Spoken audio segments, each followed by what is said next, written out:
ஒரு குட்டி கதை. பள்ளிக்கூடத்துல சரியா படிக்க மாட்டான் அந்த பையன்.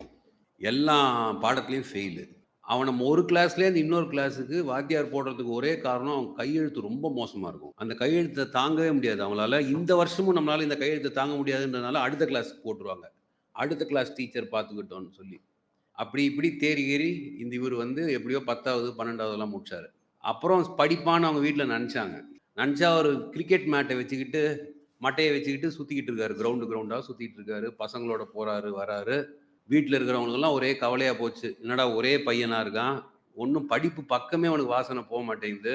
இவன் என்னவா போய் முடிவான் அப்படின்னு அவளுக்கு தெரியல. அப்படி இப்படி பிகாம் படிச்சு முடிச்சுட்டாரு அவரு. படிச்சு முடிச்சதுக்கு அப்புறமா யாரோ வந்து அவர்கிட்ட ஏதோ சட்டம் சார்ந்த சில விஷயங்கள பேசுறாங்க அவர்கிட்ட. சரி, சட்டக்கல்லூரில சேரலான்னு சொல்லி அவர் என்ட்ரன்ஸ் எழுதி எப்படியோ கிடைச்சிடுது. சட்டம் சேர்ந்த பிறகு அது ஏதோ சட்ட வைரஸ் போல இருக்கு அந்த வைரஸ். அந்த வைரஸ் அவர போய் புடிச்சுக்கிச்சு. பிடிச்சுக்கிட்டோன அந்த ஆள தலைகீழா மாத்தி விட்டுருச்சு அந்த வைரஸ்.